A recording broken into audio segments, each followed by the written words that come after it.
Neil, this is Houston. What's your status on hatch opening? Over. Houston, what's your...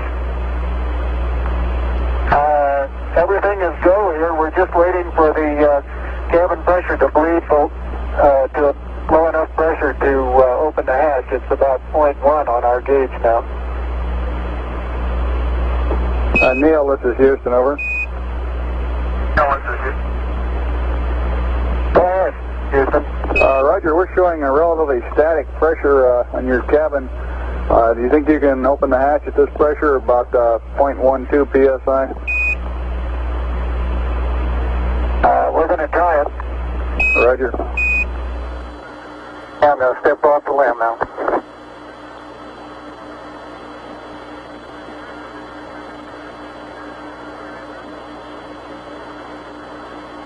That's one small step for man, one giant leap for mankind. I already know what you're wearing. I can't believe you refound that. And I can't believe it fits. Because I did the classic, this was... it was huge on you back in the day. Yeah. I bought this You oversized. were drowning in... Yeah, because I remember you were absolutely This dweeby. is like an Your extra arms, large. Like you've always had a comically long torso, and like it was just... You were drowning in that. Yeah. No, this thing, it is an extra large. I don't know why I bought it as an extra large. It doesn't fit you today. Yeah. Yeah. Give them the context. Well, I think the context has been established in previous videos. But just in case. This is the... When I say this is the most influential piece of media in my childhood, I mean that in the way of this was cringe me as a middle schooler, just kind of like referencing God, I remember it. at all times. Glasses so thick they were basically bulletproof. You know what the most upsetting part is? I didn't buy this jacket in middle school. I bought it in high school. Now it's a middle school thing. Nope, it was high school. Ooh, that's rough. Yup. Buddy. Yep. But I remember back when you had like the extreme overbite to the point where you needed like it could have had its own suspension wires. Those didn't. You know? Those didn't overlap. I swear they did. They did not overlap. I swear Nope. they did. Like comical levels. Nope. Like museum levels of overbite. No. No. Those didn't overlap. I staggered my cringe. I don't know if you could. Okay, go on. If it wasn't at all obvious yet, today It's wild. I haven't seen that in forever. we're going to cover Mass Effect. Don't you have the gauntlet thingy too still in your room? I do. Oh shoot! That's I how you know forgot I it. don't know anything about Mass Effect. I know someone's shouting in the comments the name of the thing. Yeah, the Omniblade. Yep, there it is. Yep. I should have brought it. It would have gone dead center. You should have. I should have. The missed opportunity.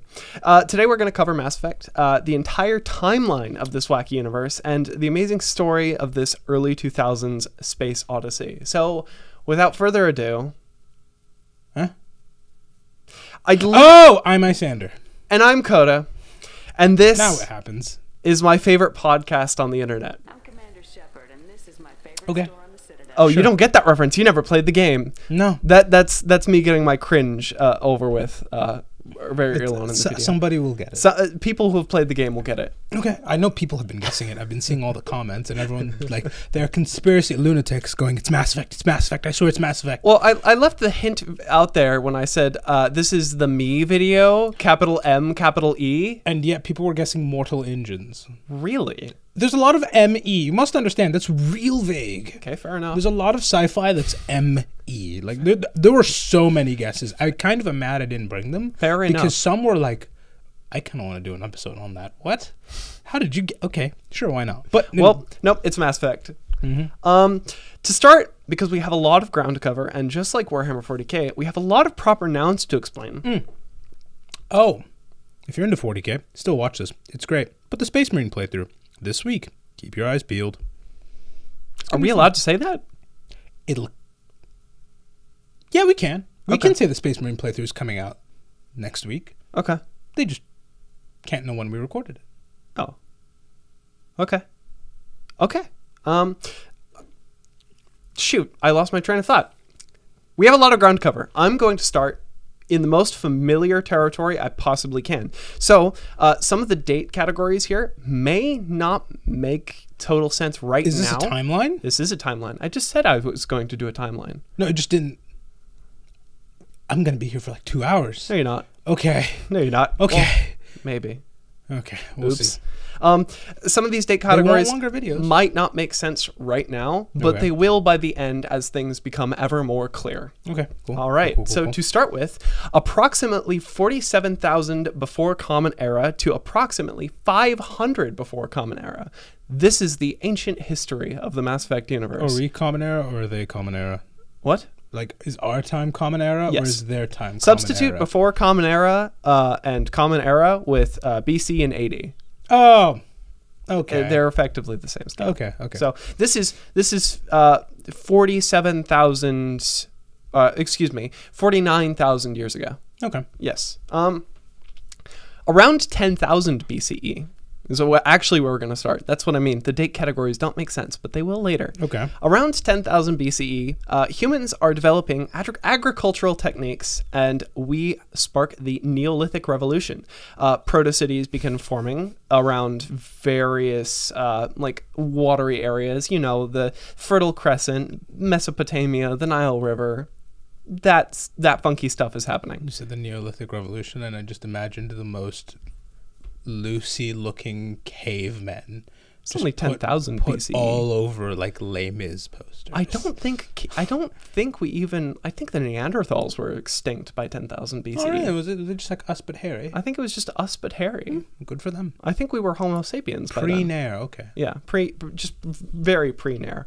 Around 29,000 BCE, give or take a couple hundred years, because this is across many continents. Various cities start forming in a lot of locations, such as Mesopotamia, Egypt, Peru, China, and the Indus River. This collection of people in one area leads to developments in governing, mathematics, bronzeworking, sailing, economics, massive engineering projects, such as the pyramids of Giza and ziggurats. Hell yes. Maybe we could get another one There's in a the fan who owns a construction 2000 company. CE. There's a fan who owns a construction company in Alaska. Ah. This is not as far as you think. This is not a joke, I guess. We'll see. Let me just add that caveat. Really we not a will joke. See. Writing systems are also developed around this time, and one of the most influential engineering implements of human history was developed around this time as well: the wheel. Hell yes. From here, the roots of human civilizations are formed. At around 800 BCE to around 200 BCE, this is me summing up a lot of human history. I get that, but also I just thought of the funniest shirt, which is Pro Wheel. So stupid.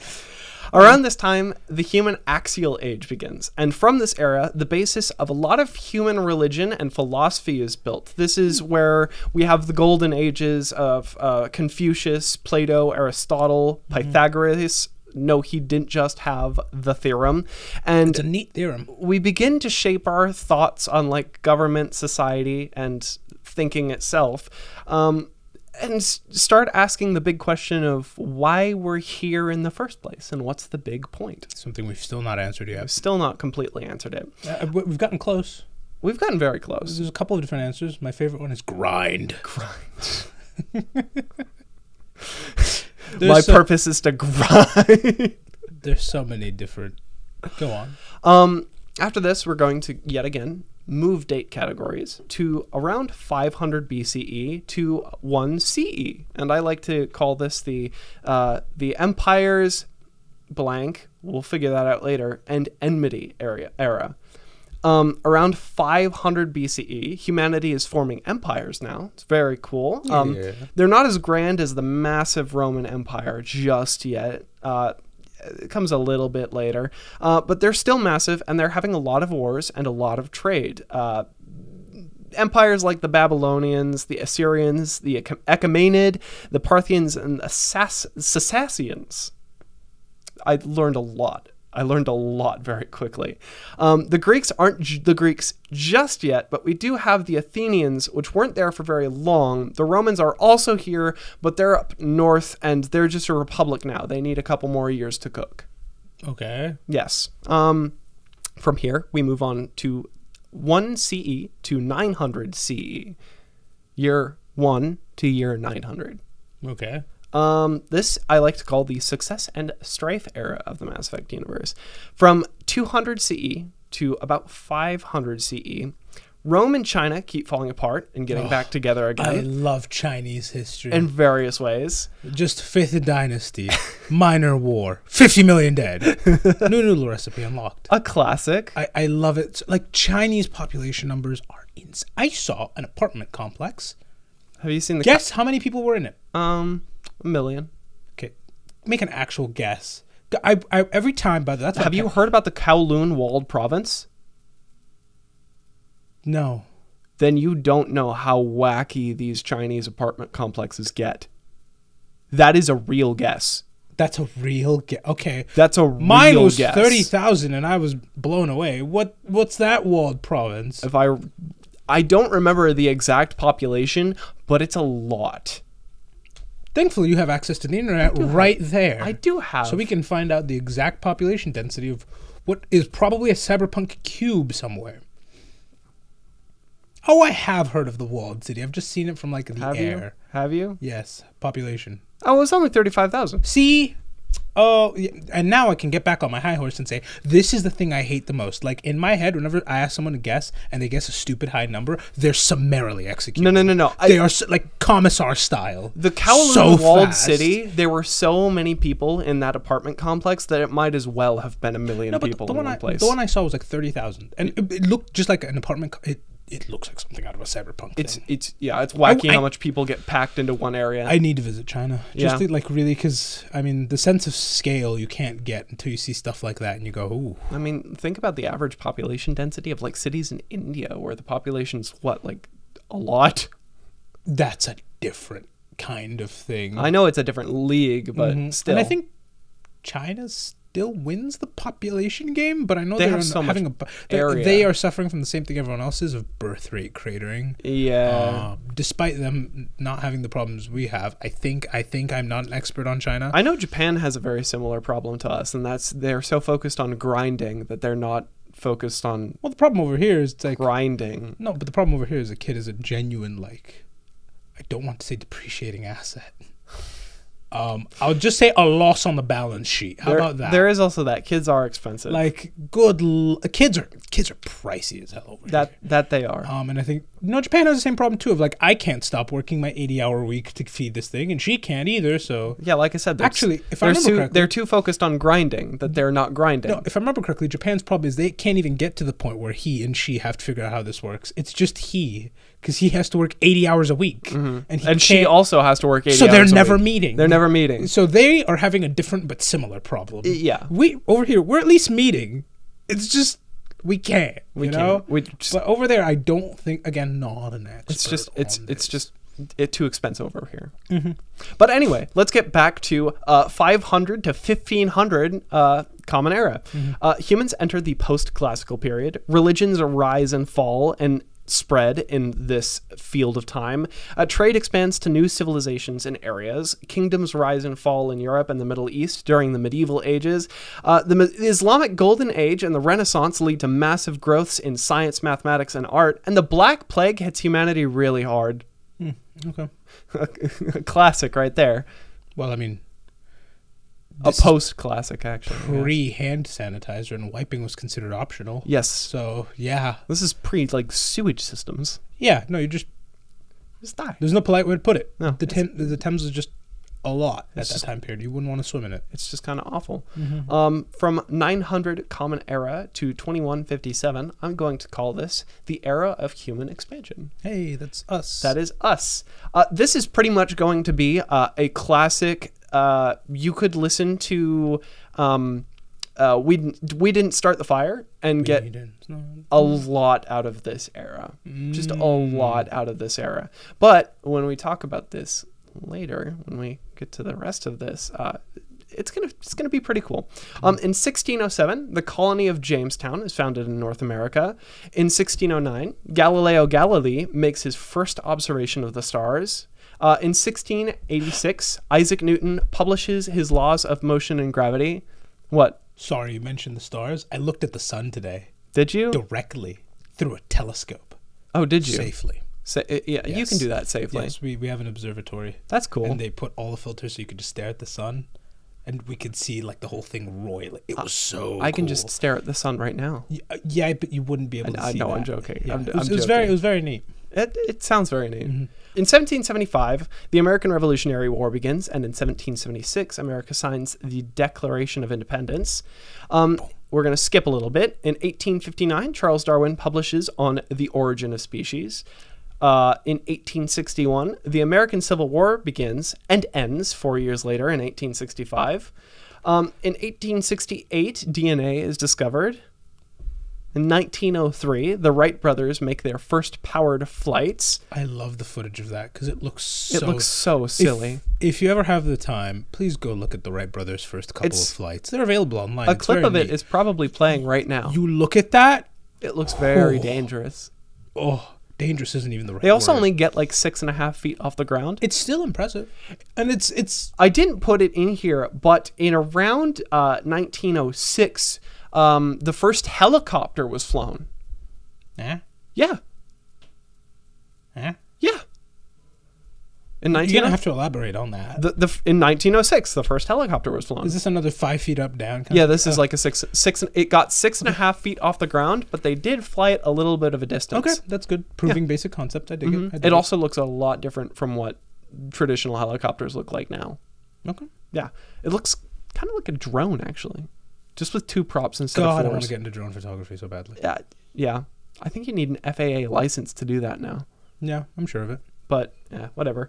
In 1914, World War I begins and ends in 1918. In 1939, World War II begins and ends with the dropping of atomic bombs on the Japanese cities of Hiroshima and Nagasaki in 1945.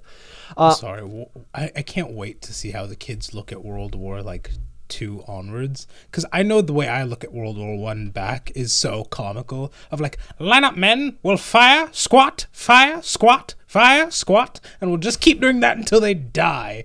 To like World War I era, we're all gonna get into a trench, and most of you will die. I don't think we did the fire squat no, thing in World that's War II. revolutionary. No, that's revolutionary. Okay, That's you what said I said World War I and back. I see. I said World War I and back. I mean, there's just. If I remember can't- correctly, we also fought the Civil War in the same manner. No, yeah, it was fire, squat. It's so. We had funny. a handful of trench at that time too, but it wasn't. I mean, very, yeah, a good trench is always useful. It was but- not like the trenches of World War One. The trenches of World War One are advanced compared to Civil War trenches. And I love. Okay, I shouldn't say I love, but reading like medical journals from back in the day, it'll be like Reed Hastings died by cannonball. Oh yeah, it's either cannonball or infection It's usually infection or infection, death by amputation. Yeah.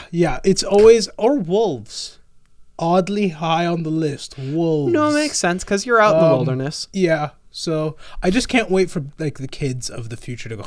You actually stepped foot on the battlefield. We just use like controllers and drones nowadays. Because it's going to look. Think about it. If you're a generation, It's gonna look very who silly. grew up drones onward, boots on the ground looks ridiculous. We use Xbox controllers to pilot things that make things go boom. Yeah, So it's very I'm funny. so curious to see how like future generations will look at our wars and go, well, that was laughably stupid, but it's the best you had at the time. It's a lot of drones. It's a lot of robots. Well, nowadays it's a lot of like aircraft first, and then we'll get into that later. We'll get into that later. We'll probably actually cover it a little bit. On April 12th, 1961, Yuri Gagarin becomes the first human to travel in space, Yuri. thus marking humanity as a spacefaring race. First human death in space, too. Did he die in space? Please look up Yuri Gagarin's I thought funeral. he came back. Please look up Yuri Gagarin's funeral. Gagarin. Gagarin. There's an image of his body. He may not have died in space, but he definitely died in between space and here. Did he die upon re-entry? Oh, yeah. He Do they not have the image of it? No, I don't There's think so. an imagery. There it is. There's an image in every history book. So maybe he doesn't count as dying in space, but he definitely died somewhere in between space and here. Yeah, he was So technically. I feel like he should be the record holder. I feel like he should. He's technically on Earth when he dies. because he is within. You can only die upon re-entry if you've entered. Have there ever been any deaths in space? I'm not sure. I'm not sure there have to have been. I think it. No, usually, Or do they all happen as you're falling out of space? Usually, it's on the way back, or on the way there. Yeah, or it's right on the way there. Tragically. Anyway. Sorry, you mentioned the name, and I'm like, yeah. I remember how this story ends. Yeah. In 1967, the USA, Great Britain, and the USSR sign a treaty banning the use of nuclear weapons in space.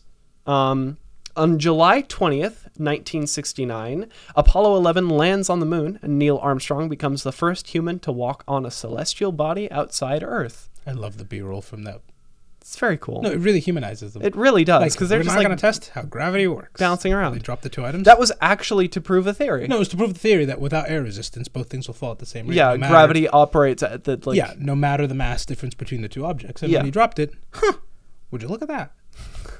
It's just the most human reaction to that. I love it. Really is. You have the epic, like, one small step from man, one like, giant leap for the larger than life image of the astronaut, and then you get to see them after, and it's like, oh, you were just like us. I love just watching them bounce around in low gravity. It's very human. Yeah, it's very human. I dig that. That's another bit of homework. Watch the B-roll from the movie. Again, that's probably playing right now. It's very good. It's very good. In 1990, the Hubble telescope is launched. Oh, dude, if you were a kid in the 2000s, you knew far too much about Hubble. Oh, you knew so much. I say that as the space geek kid. Because we were still using it consistently. I think we have an upgraded telescope now. James Webb. Yeah, that one. That one. It's unfortunate. I liked Hubble. But Hubble has its charm. I think we still use it like once or twice just to keep it running. James Webb is it's just better. I can't say better empirically because I'm sure somebody who actually works for NASA sees will go, farther into the distance. It still has its uses, and I'll go, yes, you're right. Go on. But in 1997, the Sojourner rover touches down at Eris Vallis, becoming the first rover to explore Mars. One of my professors worked on that. In 2006, the Huygens probe lands on Titan. We're going to skip to 63 years into the future from 2006. In 2069, on July 20th. There's so much more to come after 2006. Oh, yeah. But some of this history is like very targeted. Oh, okay. And that space of time is very, unfortunately, devoid of this specific topic. I don't think you caught the date, though. In 2069, on July 20th. Nice. What? In 2069, on July 20th. Yeah. I dropped the nice that was needed. That's not the point. It's 100 years after the moon landing. Oh. Directly. Oh, sorry. It's me poking fun at Mass Effect. Oh. Because, of course, the Armstrong outpost being founded as the first human settlement on the moon the inner child would be 100 years to the day after the original moon landing. Sorry, my inner child beat up my inner space geek. Happens to the best of us. You fool. What? Funny number. You fool. In 2070, billionaire Victor Manswell funds his own spaceflight expedition to Alpha Centauri in 2075.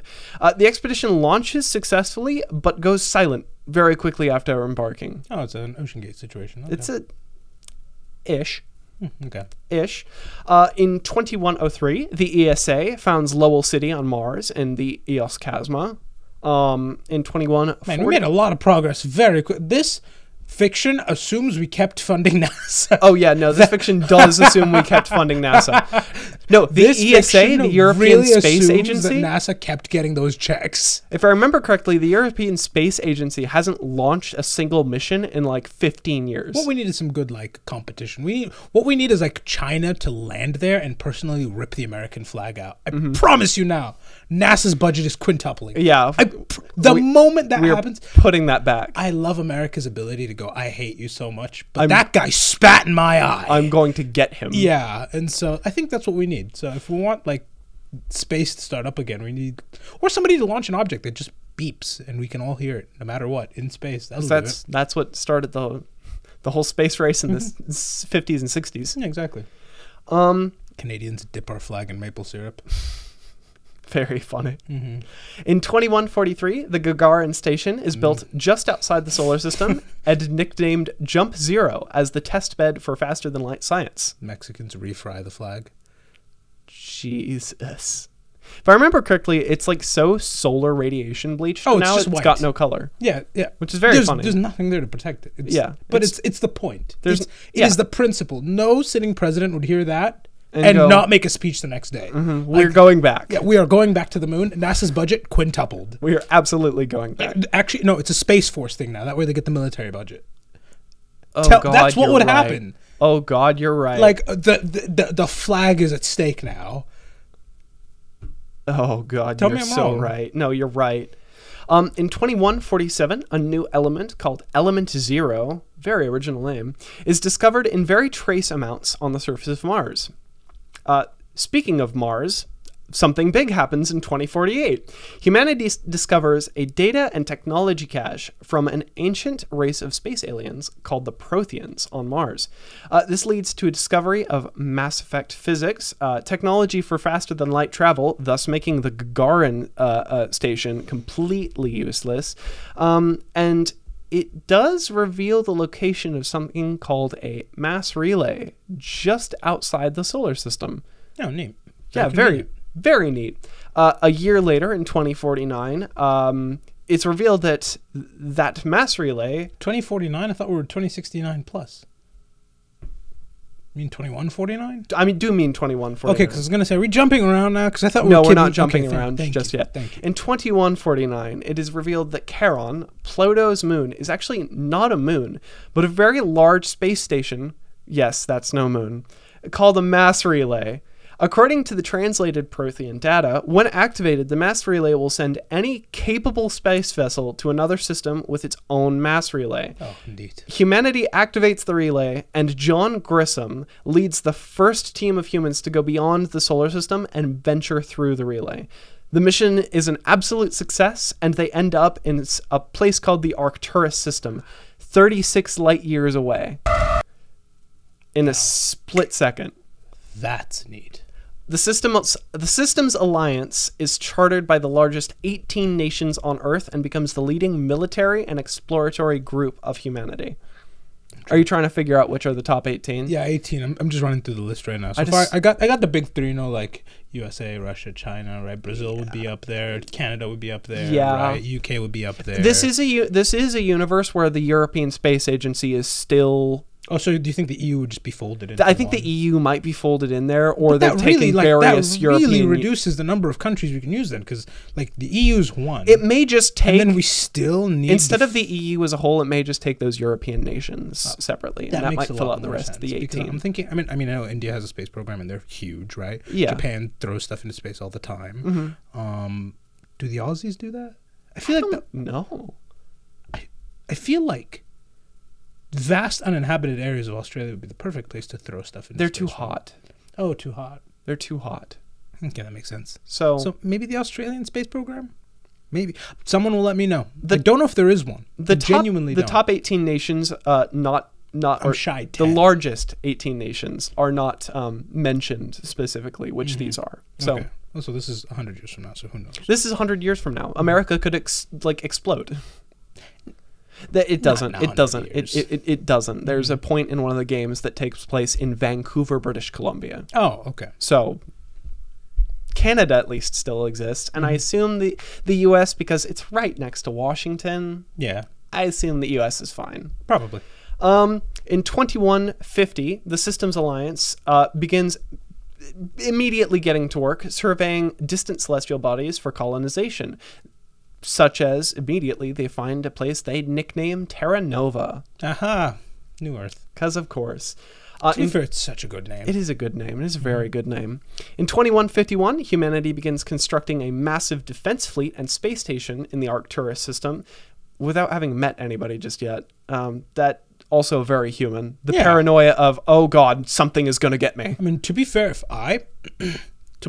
we as a collective discovered we could just jump that far in that brief amount of time, something else can. We didn't build this. It will get us. Yeah, and so that's a very rational response to it. It's like discovering, why is there a tunnel from here to Beijing? When did that get here? When did that happen? And immediately I'm putting China sentries. has the same reaction of, how did that get here? We're both putting sentries. Yeah, we're all like, a tunnel just appeared. We're just going to monitor. The mole people are coming. We'll use the train. We'll build a train. It'll be very neat. We're going to keep watching it because that's weird. We don't know when the mole people are going to strike, but they Exactly. will. Exactly. The mole people are coming.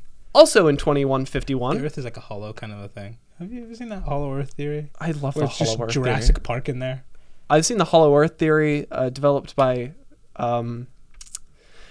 the Germans in 1940s, Ah, lovely. that we're actually on the inside of the Earth. Wait, what? Yeah, it's Wait.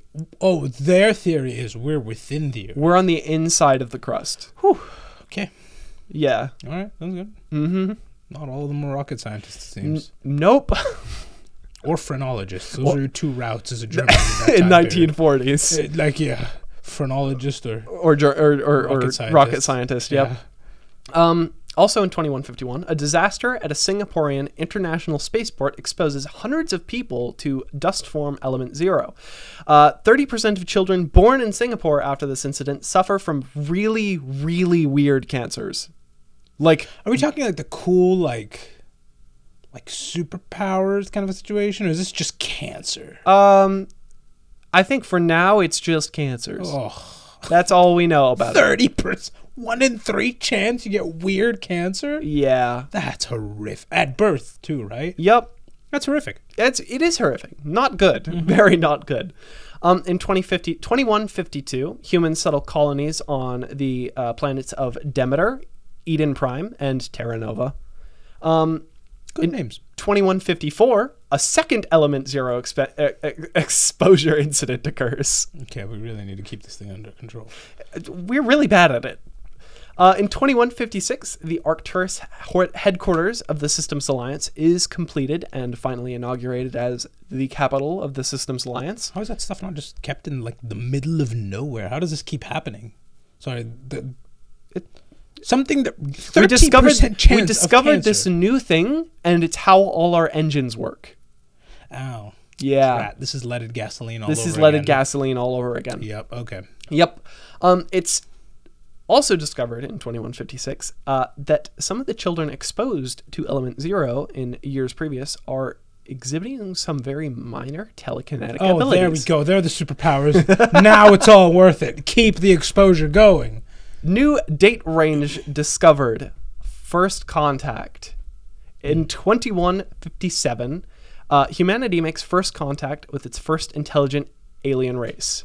And it gets violent really quickly. Who started it? We'll get to that. The first contact war sees the human colony of Shanxi occupied by these alien forces, and it's really not good. It's a lot of starvation. It's a lot of they try to offer us their food during the occupation, but we can't eat it. Oh, different digestive. Yeah, tracks. It's weird. It's very weird. It's not just different digestion. It's like, because it doesn't cause indigestion. It causes like total system breakdown. I mean, if you can process, if your gut is that hardy, probably kill us. It's not hardiness, if I remember correctly. It's not hardiness. We'll get into it. Okay. Like, there's a lot of stuff that other things can eat just here on Earth that we can't. It's not a matter of ingestion or like something being too like dense. It's like total system breakdown. Like this is foreign body. Like, oh God. This doesn't last very long. After a month of occupation, the Second Fleet of the Systems Alliance comes to the aid of Shanxi and liberates it completely from alien occupation. Okay. Just takes them by surprise and like punches them out.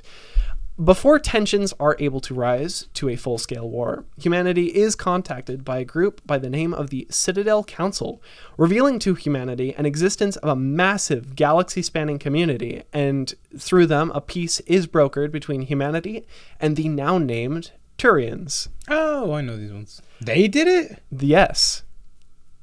We'll get into it. Okay. Humanity joins the galactic community and meets new people beyond anything they could ever imagine. The avian and militaristic Turians, the long-lived philosopher psychics known as the Asari, the highly intelligent and short-lived Solarians, the brutal and effective warriors with a chip on their shoulder, and we'll get into that, they have a reason, the Krogan, the nomadic and weak immune-systemed Scorians, the docile economist Volus, the heavy-set and very dry-spoken Elcor, the highly religious jellyfish Hanar and their beneficiaries, the Drell, and the iron-fisted Batarians, who we will mention a couple times.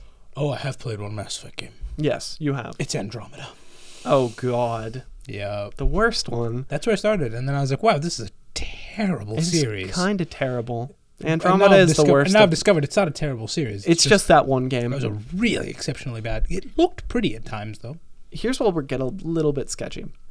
After the First Contact War, an anonymous manifesto is published to what we have in the of the internet in those days, the future days. It's actually the extranet. Ah, I knew it. Yep. An anonymous manifesto is published calling for a human-centric army under the name Cerberus. Okay. And they will come up later. It is, though, at this point that humanity needs to play a little bit of catch-up on what the galaxy has been up to. Well, it's been in its own little world, or I guess worlds now, good for them. And we're going to follow them down this path and play a little bit of catch-up as well. I'm going to go back to approximately 47,000 before Common Era to approximately 500 before Common Era. Back to ancient history. At around 30,000 BCE, the Asari are developing cars. Oh, right. Like, before we are even civilized, they got cars. We can kind of assume, because we don't have hard dates on this, that this would probably be the beginning of their industrial era, similar to our 1910s to 1920s. Hopefully, for their sake, they didn't have a roaring 20s situation. Because what comes after that is pretty bad. Well, I mean, what happened after that was not purely the 20s' fault. You must also look at World War I's fault. Oh, yeah. You didn't fall out of a coconut tree. Things don't exist in a void. Everything has a context. Yes, exactly. At around 13,000 BCE, the Turians are beginning to organize into civilizations probably akin to our own Bronze Age.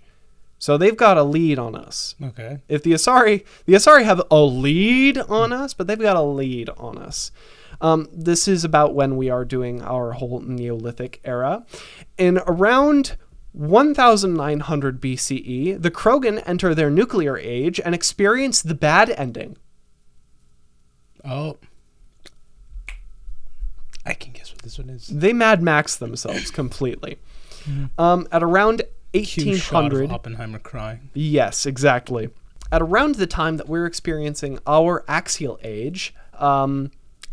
580 BCE, the Asari are developing faster-than-light technology with the help of their own set of Prothean relics. Okay. And they discover the hub of every single mass relay, a massive space station called the Citadel. They're first to it. 60 years later, in 520 BCE, the Solarians do the exact same thing with their own set of Prothean relics. Why does this keep happening? Because it's the third time now. And they meet the Asari on the Citadel. Immediately, they begin diplomatic discussions, and in 500 BCE, they form the Citadel Council.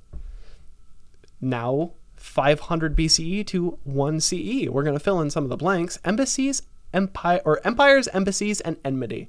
500 BCE, after forming the Citadel Council with the Asari, the Solarians, in an effort to establish friendly relations through absolute clarity, completely declassify every document they have pertaining to their League of One. This is their Illuminati.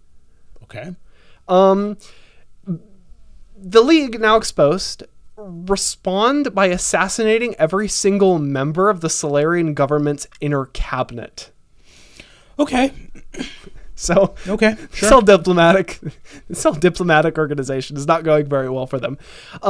After this, they elect a new cabinet, and the Solarian Special Task Group is deployed to just hunt down every single member of the League of One. Which, good luck. You're hunting down the Illuminati. It's the lizard people. Now, to be fair, the Illuminati was in governance at the time, and what government was there were ready to declassify this. Were pretty thorough, because, I mean, that was just Phil. I just told them about Phil. Now, Phil didn't want me to tell them about Phil, but now they know about Phil. Now everybody knows about Phil. Phil's going to be real mad about that. Phil's really mad about that. This is exactly around the time that humanity is forming their empires, as we discussed. On April 14th, 463 BCE, the Turians, who have known about the mass relays for a little bit, they had their own set of Prothean relics that they discovered, thus leading to the development of faster than light travel. They've known about these mass relays for a while now, and even have a couple colonies already. Good on them. However, they're doing a little bit of war right now. Several of the colonies that they had thought that they could do government a little bit better than the main government, and so they just slowly disconnected themselves from the broader Turian hierarchy. So for 14 years, the Turians fight amongst themselves, trying to get a hold back on their colonies, and this leaves like permanent scars on their society. Turians today in modern society still wear the insignias of their original colonies and still hold like a lot of hostility, even if just social, not physical, towards other Turians. I would say this is like flying the flag of the CSA in modern day America. CSA? Confederate States of America. Oh. But this is more like if there were still people in modern day Egypt and Italy flying emblems of the Kingdom of Kush, spitting on any Egyptian and Italian they meet. That's wild. Yeah. Okay. Yep. All right.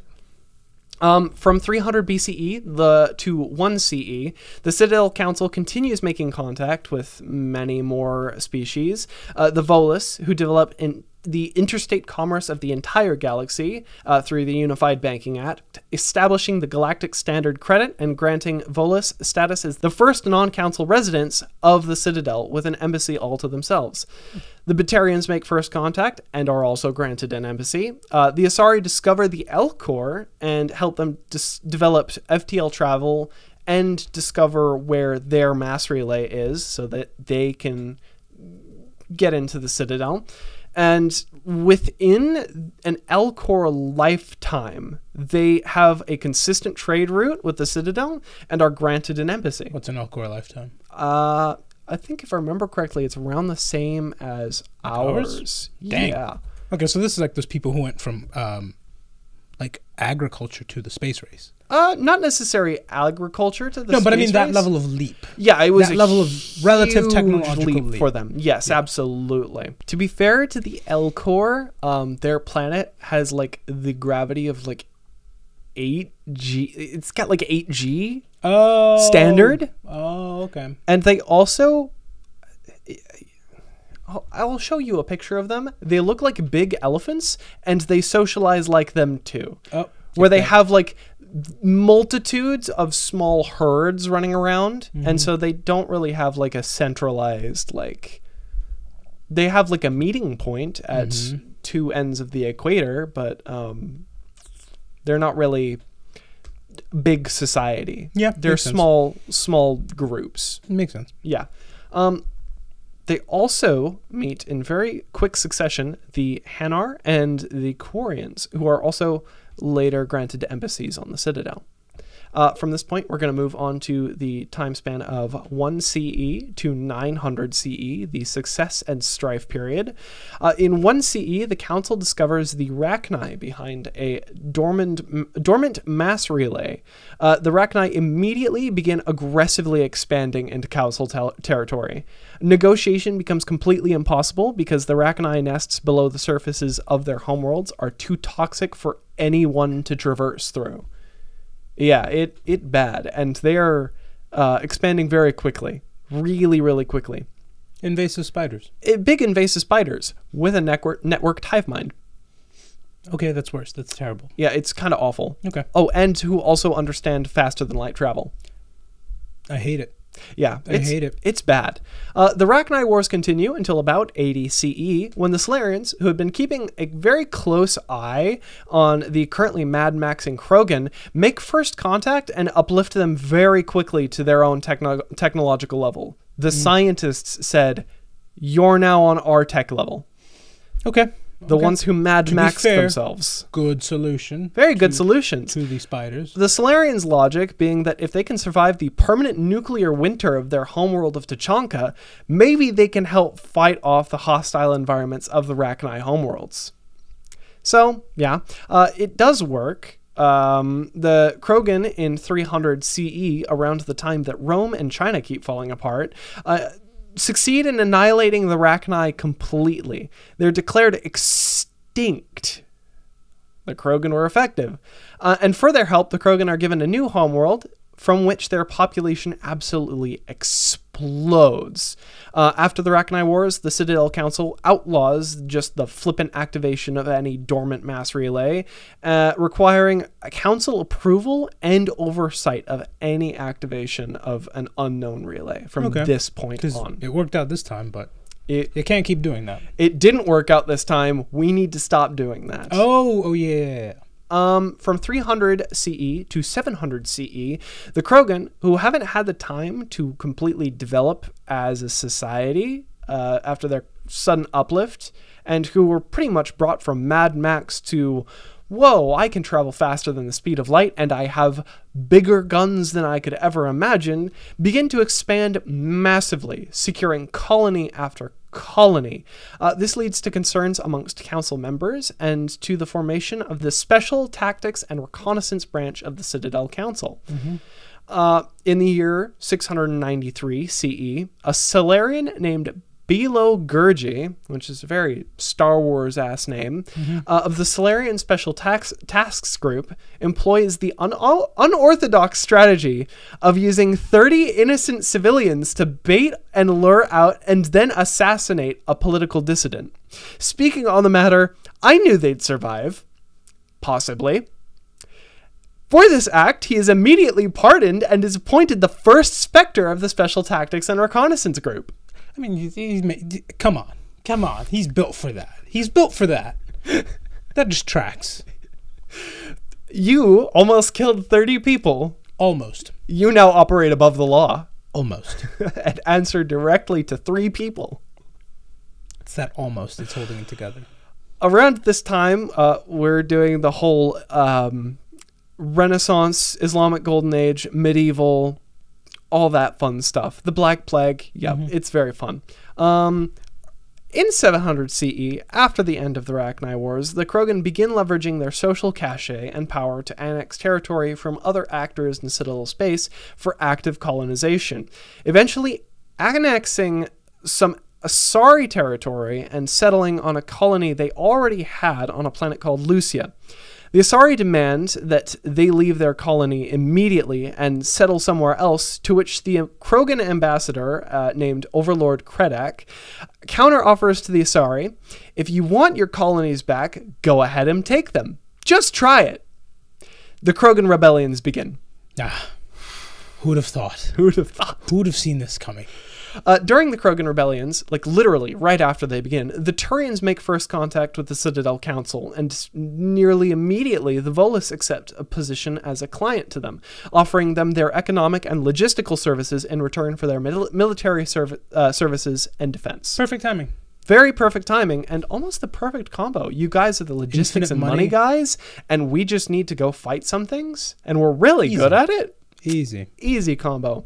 The Krogan rebellions slog on until about 710 CE, when the council realizes that they're not going to get anywhere with this war as long as the Krogan keep reproducing as fast as they are currently. It's like rabbits. Well, I mean, they came from a nuclear world. I'm assuming that level of stifling to your reproductive rate, and Yeah. suddenly you're put in an environment where it's no You're given longer a garden world. Yeah, exactly. Yeah, it's just gonna multiply out of nowhere. Absolutely. And you have the mentality of like, listen, only 10 of you, or like only 1 out of 10 of you will it's- survive. I'm going to have 10 of you regardless. Yeah, it's depression era families where you look at like one mom looking devastated as 30 kids are running around. Yeah, exactly. Except now it's not 1 in 30 that are surviving. It's all 30. Oh, yeah.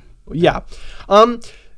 So after this, after realizing this is the problem, the controversial decision to engineer a bioweapon to control their population is made. The Solarians engineer it, and the Turians, who have earned the good graces of the Council, are commissioned to deploy it. The genophage is released, and the Krogan rebellions are ended by 800 CE, as the Krogan population declines massively. Hundreds of millions of infant Krogan are born still, and their society fractures yet again, as the Turians take their place as the revered peacekeepers of Citadel space. Ooh, that's bad. Is bad. Ooh. You remember when I said the Krogans had a bit of a chip on their shoulder? Ooh. It's earned. Yeah, fair enough. It's very earned. Still. Jeez. Yep. Okay, sure. Mm-hmm. I feel like just being infertile would be better than still. Nope. That's If I just remember excessive. correctly, it's like 1 in 1,000 survive birth. Ha. Okay. It's not good. Okay, that's terrible. Yep. After the rebellions, the Citadel Council draws up the Citadel Conventions, very similar to our own Geneva Conventions. This agreement aims to regulate the use of WMDs, such as controlled asteroid strikes, or deliberate deorbiting of large space stations, uncontrollable self-replicating tech and bioweapons, nuclear and antimatter warheads, and ecological tampering. Okay, so they did the one terrible thing and then said, hey, we can't do that anymore. Yep. Okay. Pretty much. It is here that we move on to 900 CE to 2157. This is what I had called the human expansion era. So we're going to see exactly what was going on while we were doing that whole thing. In 900 CE, just after the end of the Krogan rebellions, the Turians are granted a seat on the Citadel Council for holding back the Krogan and deploying the genophage. Yes. Okay. In 1380 CE, the Drell begin extensively exploiting their home planet of Rakana, quickly reaching the population cap and industrializing every single inch of their home planet. In 1600 CE, rumors of a mysterious species called the Collectors begin to spread throughout the Terminus systems, but are dismissed by Citadel space residents as just stories. This is around the time that we're colonizing Jamestown. Okay. And we're just looking at the stars now through a telescope. In 1858 CE, the oldest Geth data log is created. This is when the first working Geth is created. The hell's a Geth? The Geth are basically robot laborers that the Quarians created. Okay. In 1873, the first Geth audio-visual log is recorded. The event recorded is of a Quarian scientist becoming increasingly frightened as the Geth unit asks them if it possesses a soul. So you're telling me like the TV with the red, the yellow, the red, the yellow, the white just asked if it has a soul? It's more like you know those Amazon like warehouse robots that just pick up pallets and move them? They look like big Roombas, yeah? It's more like if that started asking if it had a soul. Yeah. Yeah, that's scary. Yep.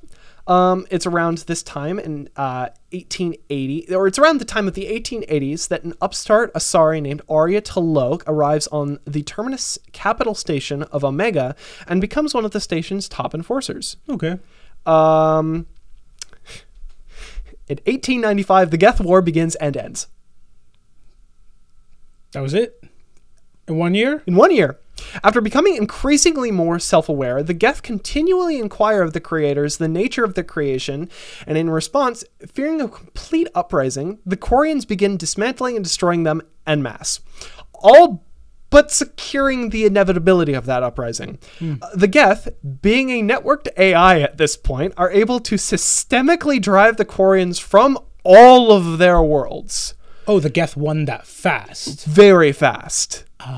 leaving the Quarians to an existence of mere survival aboard just a fleet of ships that they now call the Migrant Fleet. Comeuppance. Listen, they struck first. They didn't realize what they were striking.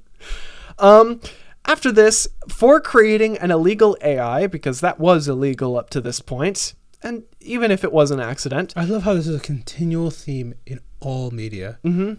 Go on. Because they created an illegal AI, the Quarians have their embassy on the Citadel completely just closed by the Council. So not only have they just lost their homeworld, all of their worlds in the span of less than a year, the Citadel says, you did the one illegal thing we told you not to do. I don't care if you lost all of your homeworlds. Bye. Bye. Stop talking to us. 20 years later, the Wright brothers make their first powered flights. Nice. So while AI is being created in one half of the galaxy, we're on these planes. In 1921, the Geth begin construction of their capital, a large megastructure designed to be able to run every single Geth program in existence. So just a big freaking computer. Big computer. Big computer. I think probably sounds like a jet engine taking off. In 1980 CE... No, it's definitely water-cooled at that point. It's... Like, come on, at that scale. It's because think about how huge the tubes are going to be. It's some level of quantum cooled. I don't know. No, because think about it. The main thing that's annoying about water cooling is how tiny everything is. But like when you are engineering such a massive thing, yeah, you can. It's more efficient at that point. To be fair, they may just like come up with some new form of cooling. The Geth are like so efficient about the way they engineer things. None of their space stations and none of their ships have windows because those are structural weaknesses. We can just rely on sensors.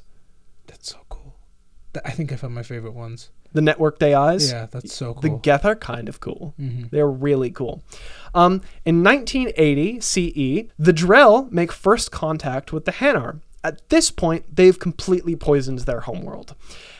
They're starving alone, have not yet discovered how to just fly into space, and are just projected to completely crash as a species in 2025.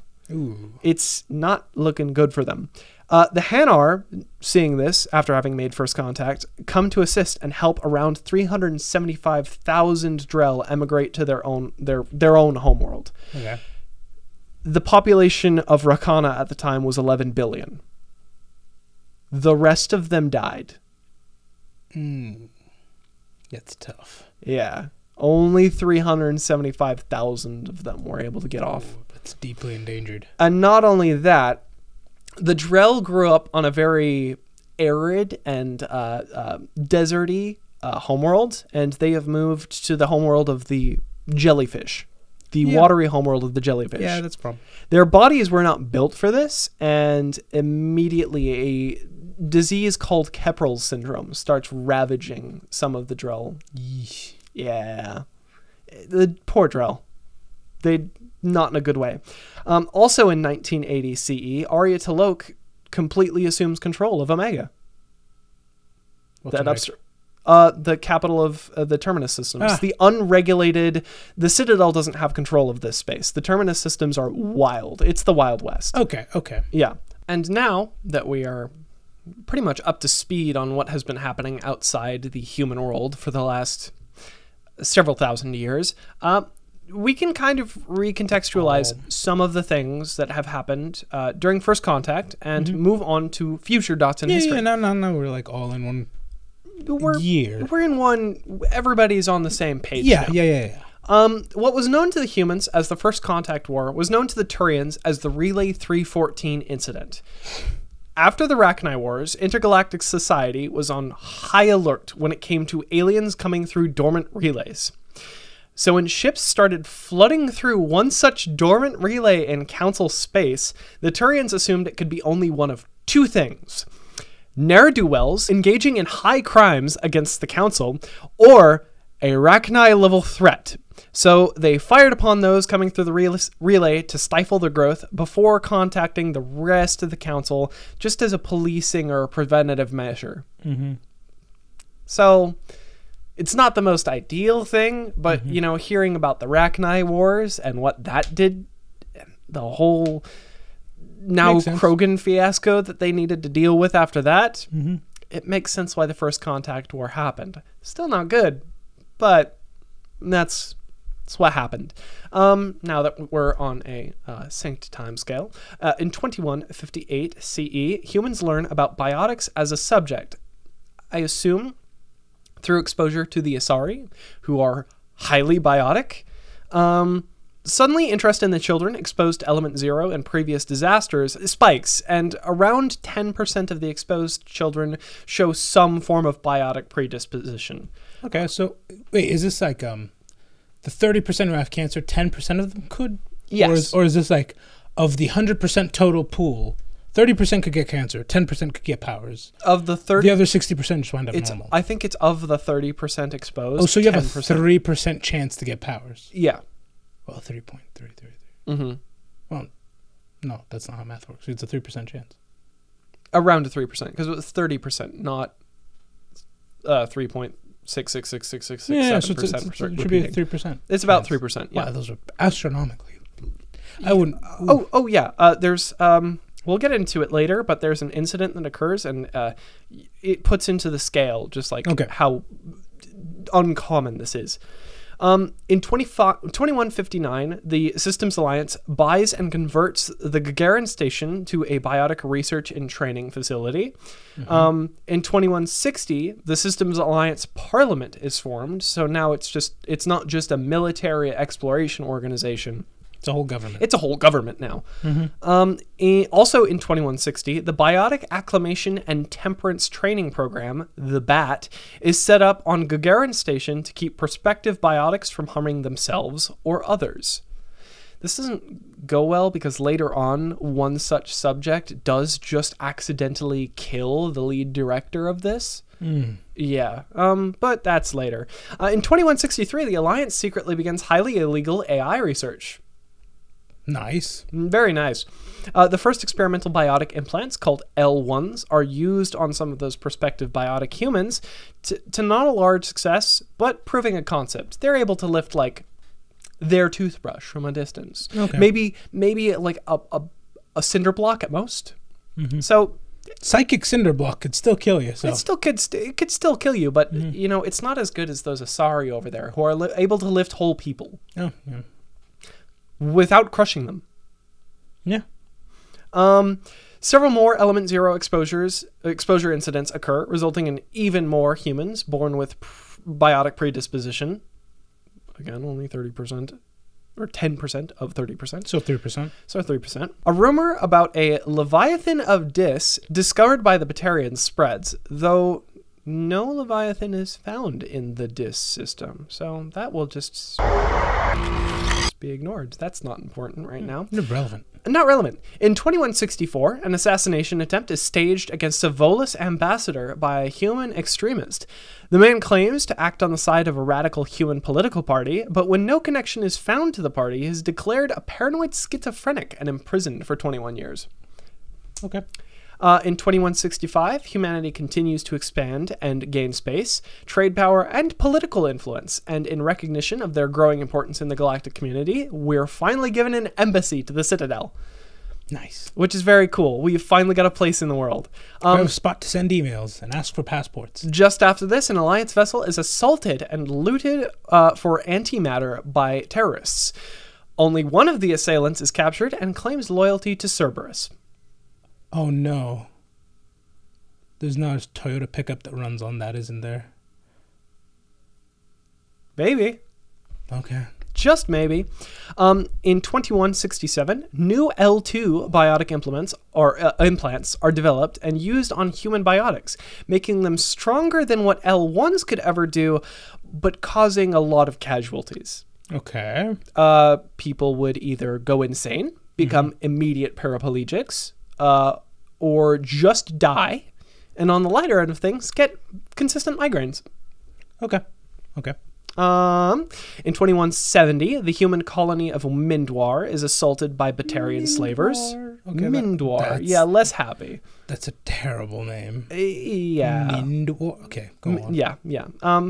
It's not good. Yet another colony is exposed to element 0, and just 37 biotic children are born. Yeah, okay, so it's 3%. Yeah, it's not a lot. Actually, it has to be lower if a whole colony did, because unless a whole colony is like a little over 100, it should be far more. It's probably just a little over 100. Oh, really? Okay, then yeah, that tracks. Or, yeah. No, a little over 1,000. Which There is about we right. go. Which is about right. That's, we were Yeah. on the same page. Yeah. We said the wrong number, yeah. Biotic training for humans becomes the military's responsibility instead of just the education systems. And L3 biotic implements are developed.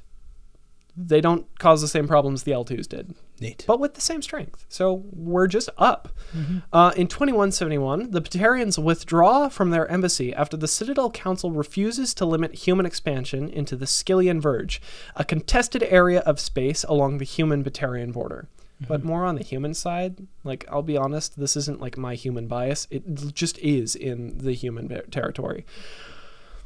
In Earth news, Pope Clement the 16th is assassinated, and his successor... Gone back to taking out popes? Yep. Okay. And his successor, Pope Leo the 14th, begins espousing beliefs in line with the Cerberus Manifesto. Man. In 2176, Batarian state-funded pirates and slavers launch a surprise attack on the Skyllian Verge, known as the Skyllian Blitz. It is repulsed by the Alliance Navy, but still takes a lot of casualties. Okay. It's still not good. In the same year, the John Grissom Academy is commissioned in the Skyllian Verge and becomes the new home of the Alliance Biotic Training Program. I wonder if these two things may be lightly related. Completely unrelated. In 2178, the Alliance retaliates against the Batarians for the Skyllian Blitz and destroys many of the pirate bases that were contracted to assault them. So, a little bit of revenge. Okay, payback. A little bit of payback. In 2182, investigation into Cerberus activities begins with Admiral Kahoku of the Alliance at the spearhead, and he gets nowhere for a good long while. Okay. In 2183, as a collaborative project, the Turians and humanity develop an experimental stealth frigate, christened the SSV Normandy, with Captain David Anderson as the captain, Commander Shepard as the executive officer, and Jeff Joker Moreau as the pilot. That's the ship from No Man's Sky. Yep. The ship from No Man's Sky. Totally. Yep. Not the one from No, the one from Mass Effect. The one from No Man's Sky ship. It's the No Man's Sky ship. Yeah. In the years spanning from 2183 CE to 2186, we have what takes place during the games. Oh, okay. Yep. This is Mass Effect. Oh, no. Yep. In 2083, the events of Mass Effect 1 occur. Mass Effect. Yep. The human colony of Eden Prime is attacked by the Geth, initiating a wider conflict between humans and Geth known as the Eden Prime War. Okay. After exposing the involvement of rogue Spectre Saren Arterius in the attack, Commander Shepard and the crew of the SSV Normandy pursue Saren in his search for the conduit, later revealed to be part of a larger plan orchestrated by the Reaper Sovereign to return its kind to the galaxy. That's a new one we haven't heard yet. That is a very new one we have not heard of yet.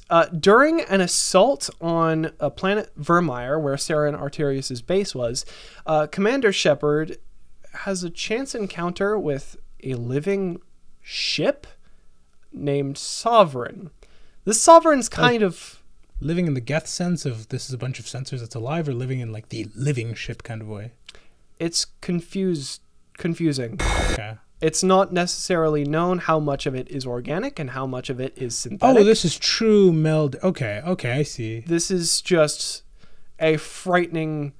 This is something. This is an entity rather than any form of being. Okay. It basically describes to Shepard that it has been doing this whole attacking civilization for a very, very long time. Says you are just one of many in a long-standing cyclical event in this galaxy. You're not going to stop me. I'm going to get every single one of you. Okay. Ending a communication with I am the Vanguard.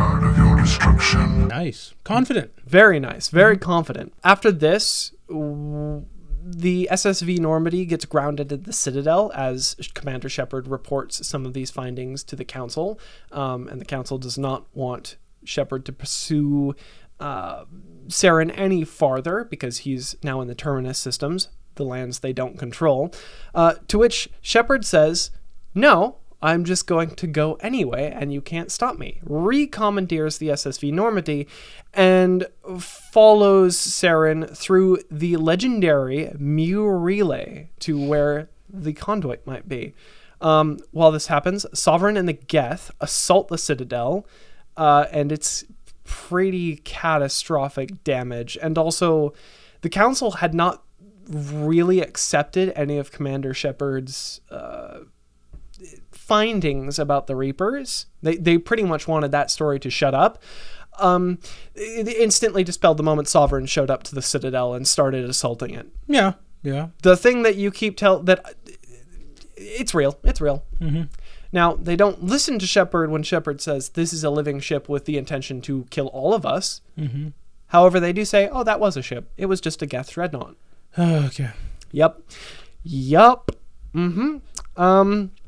Eventually, they do defeat Saren and Sovereign, blowing it up, preventing the release of yet more Reapers, or at least the possible release of more Reapers into the system.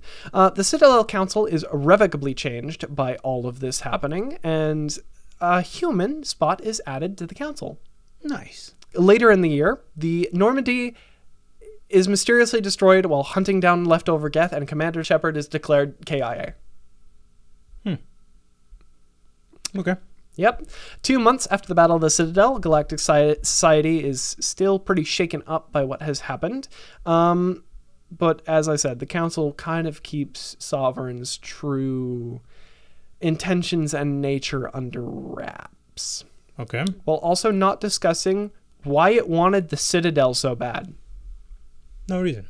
I'm not going to talk about that. Well, I mean, it's just centrally located. It's just centrally located. It's just a big ship. It's get the salt. Mm-hmm. Don't look into it. In the same year, L4 biotic implants are developed, this leading to yet another advancement in biotic technology. In 2184, we also develop L5 biotic implants, and this is kind of where we max out humans on biotic ability.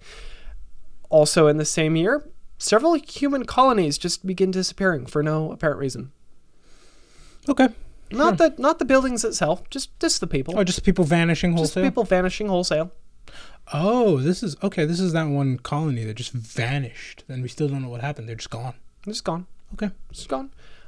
In 2185, Commander Shepard is revived by the Cerberus organization and is tasked by the leader of this organization to begin figuring out what's happening with all of these disappearing colonies.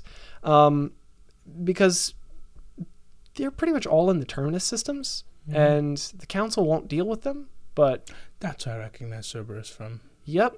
Cerberus, they don't care. They're just going to deal with them. No. It's just because that's the one that introduces Miranda in, right? Yep. And God, she had a chokehold on YouTube back in the 2010s. Jeez. It's very funny when you, like... I mean, you can still see her effect today. There are mods in almost any modern game to just give people her armor. It's very... And proportions. It's very funny. She was genetically engineered to be that beautiful. And it worked. She's not supposed to be standard. It worked. She is so exceptional. No, she did. And also went through so much pain and torment to deal with that because her dad, who did all of that to her, pretty much just used her as a tool after that. Lovely. Great. Didn't know that. Yeah. See, I just knew she ran the thumbnail game. Yeah. Ran the thumbnail game. No, that was kind of without her, like I'm telling you right now, I could go back and I could put a whole collage. She was in every thumbnail. She was every top 10 had her. Yeah. Every single one. Yep. It's insane. Yep. So, I mean, the design worked is what I'm going to say. She's just a GMO. Mm-hmm. GMO. We're GMOing baddies now. What's next? After this, being revived, being not dead anymore thing. Oh, so her dad, hold on. I'm just going to go back a little bit.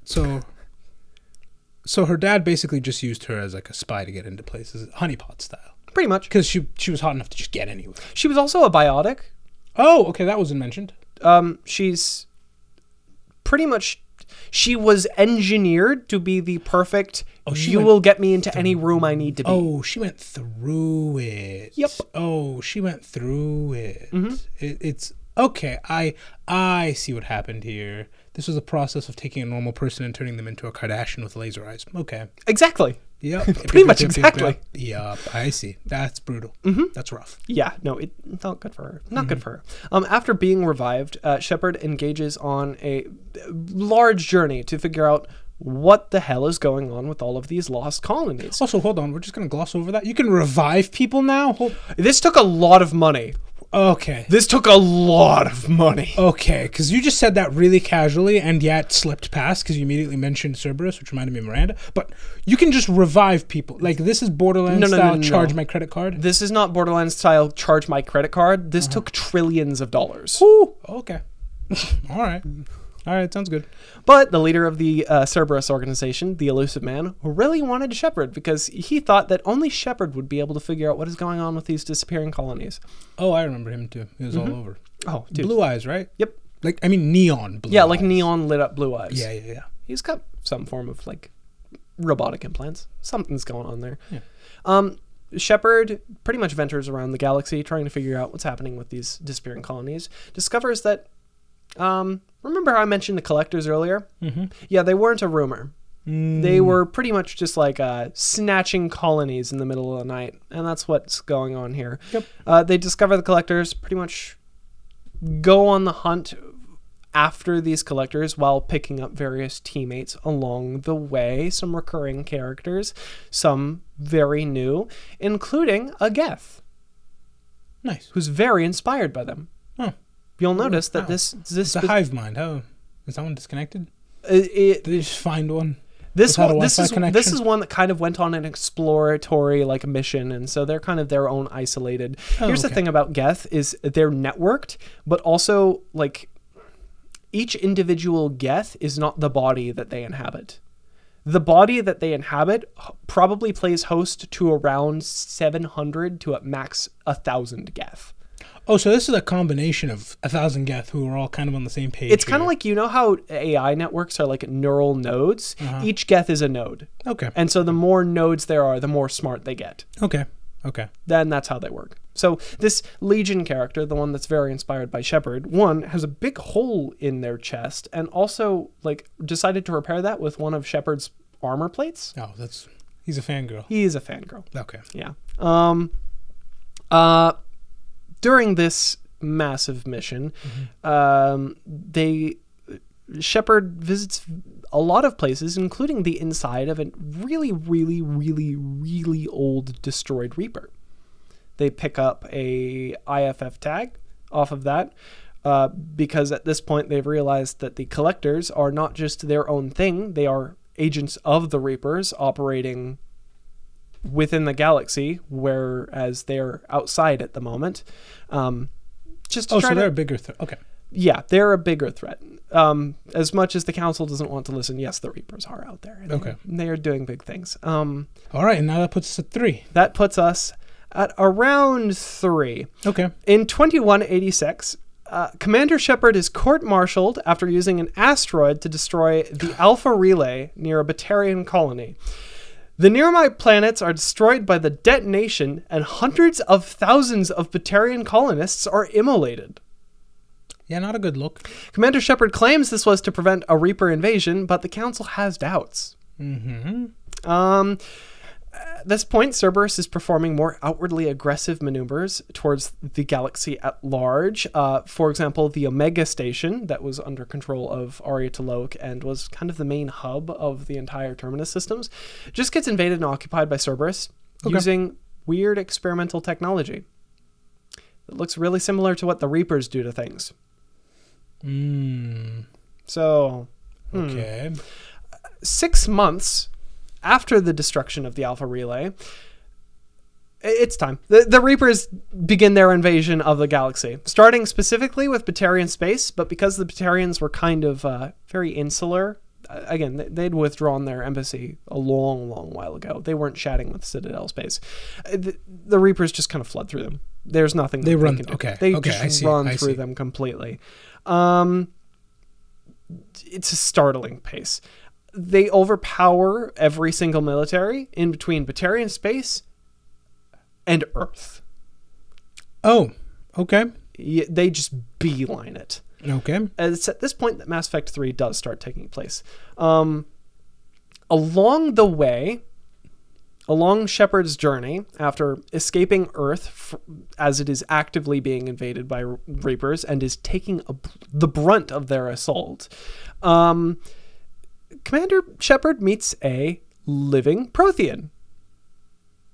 You know, the ancient aliens the people I talked leaving about? the artifacts. Yeah, The yeah, people yeah. leaving the artifacts all around. The OGs, as we thought of them. Okay. Yeah.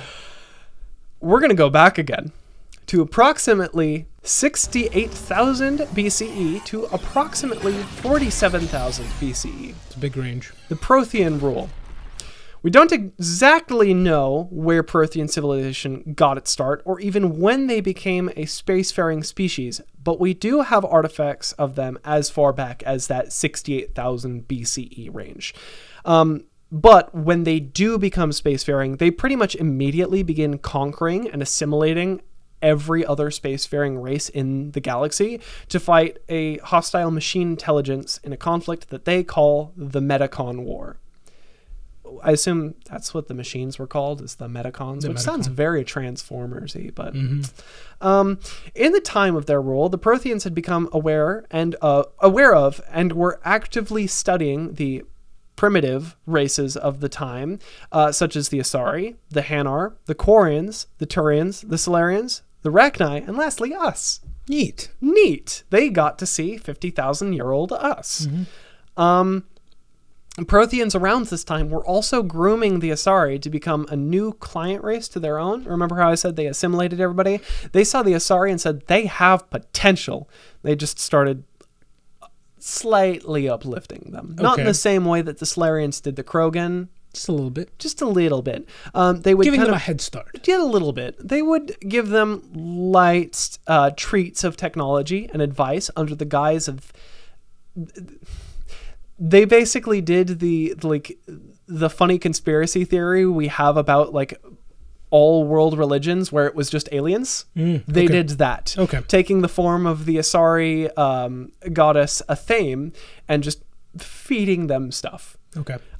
They genetically altered them to make them more powerful biotics, and even went as far as secretly defending them from world-ending events, such as a big asteroid that would have, like, dinosaured them, and also another one of their other client races that pretty much just wanted to eat them. Oh. So, Favorite kid. Though at around 48,000 BCE, they're also invaded by the Reapers. The exact date that they fall is lost to the deep fog of a very immense war, but we do know that the Protheans were able to fight back for several centuries, long enough for people to be born unable to remember any times of peace. Jeez. So they were at it for a long while. They also made sure to cease their study and intervention of the primitive races' lives enough to keep the Reaper attention away from them in the hopes that when they eventually made their return from cryosleep, because their whole plan was, we're just going to go to sleep, hope the Reapers don't notice us asleep, and then wake back up to an empty galaxy. They hoped that they would come back to these primitive species and just gather them together to fight World War Reaper 2. Okay. So it didn't work out. It didn't work out. As we move back to the future, Shepard only found one of them. Ooh. What happened to the rest of them? They either, because this is 50,000 years of time, they either died because their stations lost power, or the Reapers did just fine wherever they were napping. So, just one. We're just left with one. This guy named Javik. He's pretty cool. He has a title in Prothean society. He is the Avatar of Vengeance. Well, that's convenient. And you won't guess what his job is. He's also one of the people who can't remember a time of peace. So he was born mid-Reaper War. Mid-war, yeah. Yes. Back to the future. We come back to Shepard continuing to unite the galaxy to try and get everybody on board with the same, hey, let's make sure these Reapers don't kill us all, whole situation, which they're actively embroiled with. As Earth took the brunt of the Reaper invasion, but they are still invading pretty much everybody else at the time. Events such as the curing of the genophage happened. Okay. Very good, except that was only as a political tool to get the Krogan to help defend the Turians' homeworld, which was actively burning, so that the Turians would help build a big super weapon that that Shepard found the plans for on Mars. Okay. This big super weapon was supposedly developed by the Protheans to completely destroy the Reapers, but was never fired, unfortunately. Okay. And so that's pretty much the leading theory on how do we end this whole Reaper War. There is also peace made between the Geth and the Quarians, finally. They do eventually not fully cede control of the Quarians' homeworlds back to them, but they cohabitate now, and they get along pretty well, despite the whole Reaper War still going on. Enemy of my enemy kind of a situation? Very much so. Along the events of the Reaper War, Shepard does kind of figure out the Reaper's whole gimmick. Okay. And for this, we're going to go back again, but way back. And this is where we enter what I like to deem the Lovecraftian old.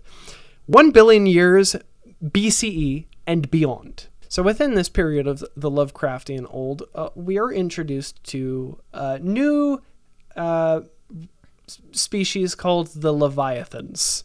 The Leviathans were an extremely ancient aquatic race that dominated the fledgling Milky Way galaxy at the time, again, 1 billion years ago. And they had pretty much every single organic species at the time as their thralls. They were incredibly biotically adept to the point where I don't even know if it's biotics or if they're just magic at that point. They were able to just mind control things. They were able to exhibit like some form of psychic weight across like light years of space. It was kind of wacky how powerful they were. They considered themselves the apex species of the entire Milky Way galaxy. But they had a problem.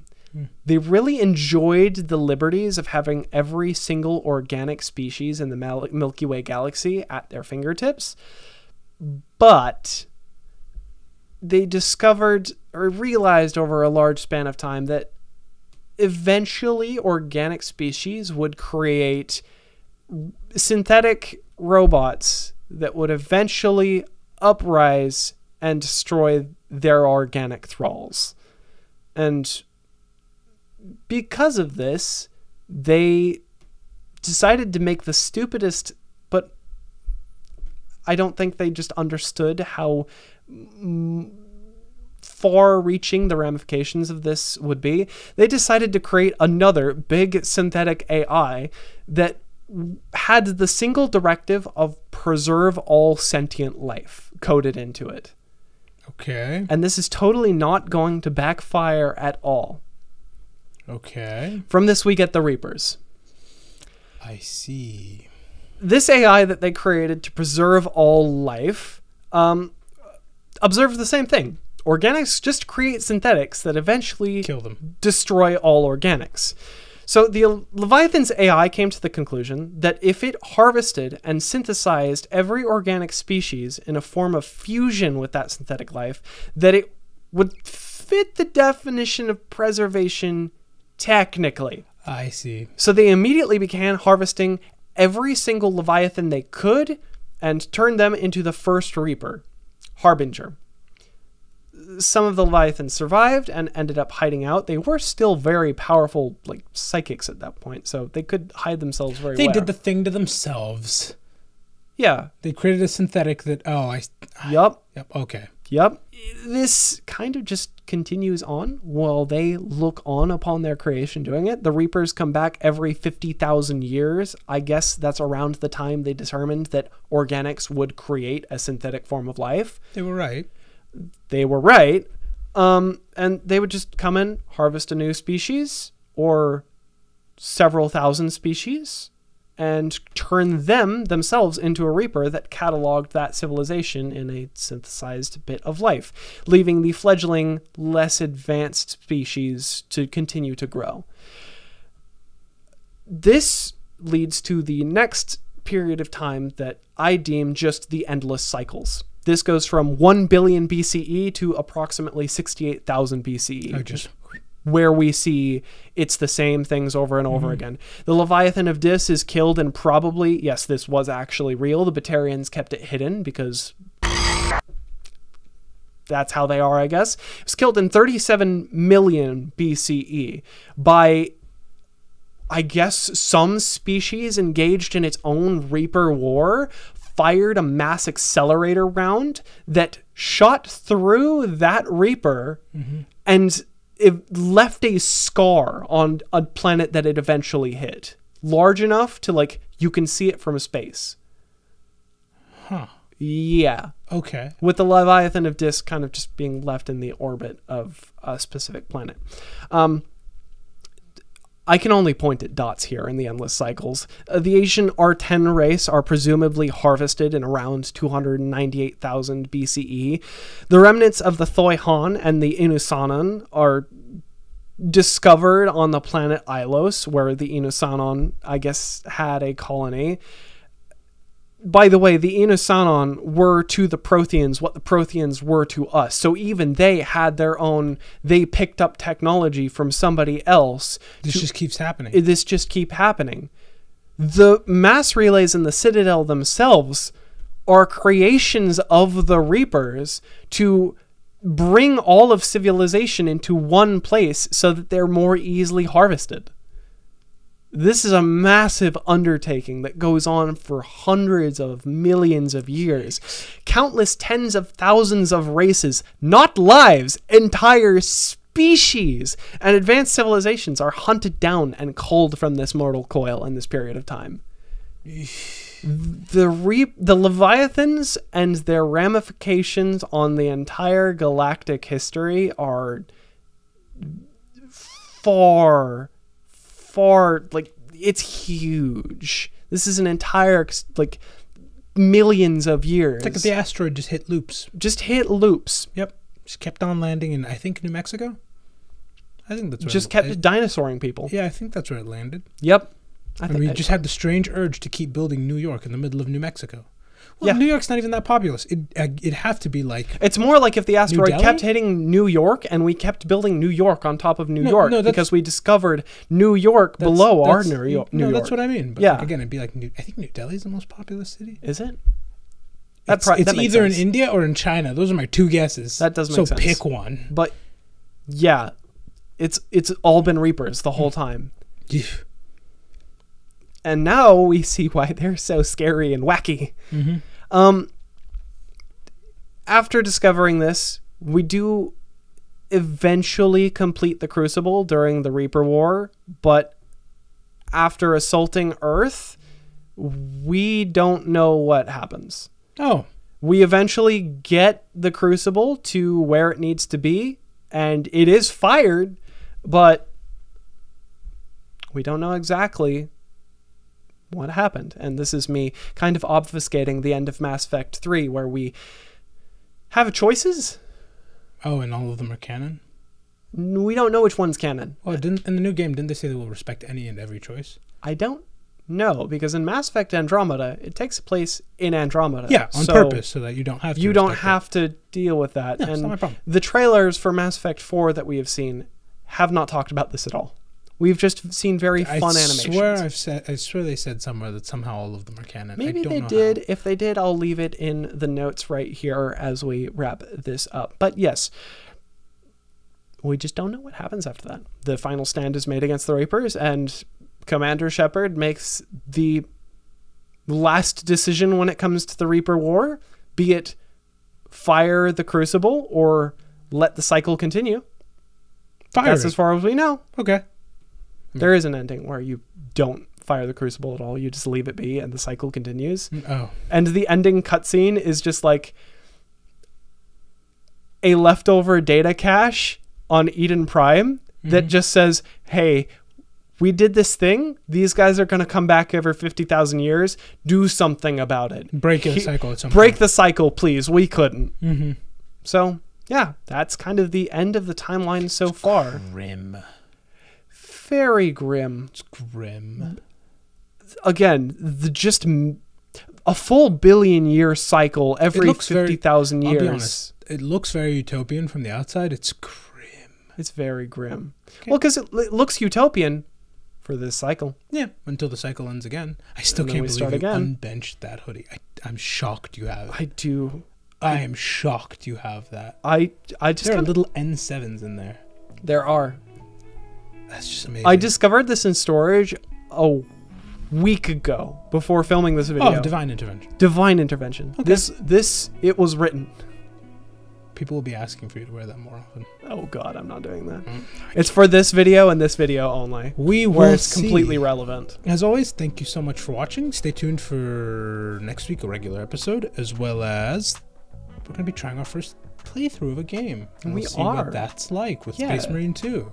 And then let us know if you want to see more games. Oh yeah. I would love to. It would be a long undertaking, but I'd love to play through this game's trilogy. Oh, this is bait. This is bait. I'm not taking this bait. Thank you for tuning in, and thank you for being you.